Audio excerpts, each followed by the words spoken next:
اعوذ باللہ من الشیطان الرجیم، بسم اللہ الرحمن الرحیم۔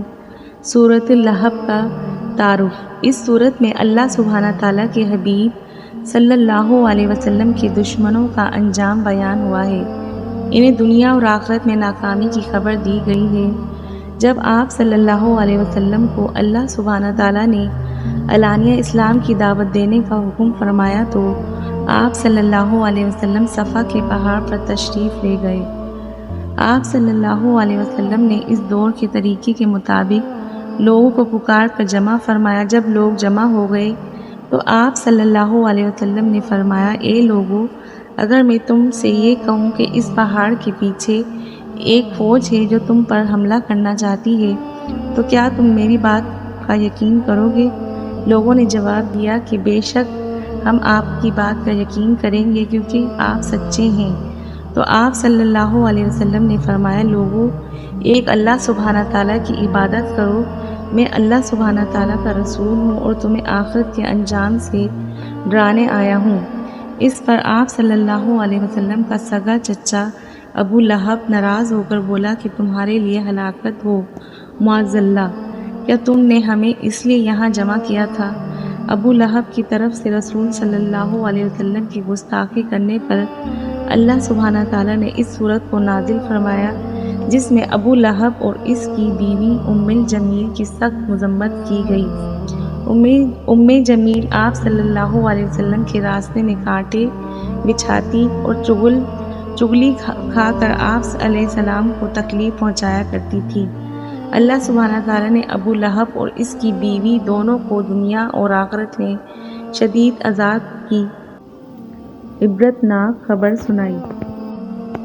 کیا آپ جانتے ہیں قرآن حکیم کی یہ پیشن گوئی ہے کہ رسول اللہ صلی اللہ علیہ وسلم کو غلبہ حاصل ہوگا اور آپ صلی اللہ علیہ وسلم کا دشمن بے نام و نشان رہے گا۔ حروف بحروف پوری ہوئی۔ آج دنیا میں ابو لہب کا نام لینے والا کوئی نہیں، البتہ اس پر لعنت کا سلسلہ جاری ہے۔ مسلمان جب بھی اپنی نمازوں میں سورہ لہب کی تلاوت کرتے ہیں تو اس دشمن اور گستاخ کے رسول پر لعنت کا سلسلہ جاری رہتا ہے۔ دنیاوی مال و دولت، عزت، شان و شوکت کو نجات کا ذریعہ نہیں سمجھنا چاہیے، بلکہ یاد رکھنا چاہیے کہ ایمان اور نیک اعمال ہی اللہ سبحانہ تعالیٰ کے فضل سے نجات کا ذریعہ بنیں گے۔ اور فرمان نبی صلی اللہ علیہ وسلم ہے، دوزخ والوں میں سب سے ہلکا عذاب اس آدمی کو ہوگا جسے آگ کی دو جوتیاں تسموں سمیت پہنائی جائیں گی، جس سے اس کا دماغ کھول رہا ہوگا۔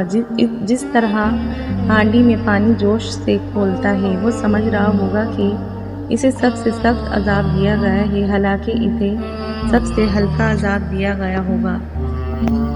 اللہ سبحانہ تعالیٰ اور اس کے رسول صلی اللہ علیہ وسلم کے دشمن دنیا اور آخرت میں تباہ اور برباد ہونے والے ہیں۔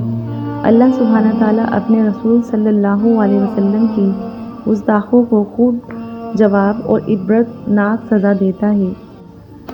ایمان والوں ہی کو ان کے نیک اعمال اور اللہ سبحانہ تعالیٰ کی راہ میں دیا ہوا مال آخرت میں کام آئے گا۔ انبیاء کرام علیہ السلام اور بالخصوص نبی کریم صلی اللہ علیہ وسلم کی توہین کرنے والوں کے لیے جہنم کی آگ کا عذاب ہے۔ دین اسلام کو قبول نہ کرنے والوں اور اللہ سبحانہ تعالیٰ کی راہ میں رکاوٹ ڈالنے والوں کے لیے بہت ہی برا انجام ہے۔ آخرت میں انسان کا انجام اس کے عقیدے اور عمل کے مطابق ہوگا۔ ہمیں چاہیے کہ ہمیں جن باتوں سے اللہ سبحانہ تعالیٰ نے منع فرمایا ہے ہمیں ان سے دور رہنا چاہیے اور ان سے بچنا چاہیے۔ آمین یا رب العالمین۔ جزاک اللہ۔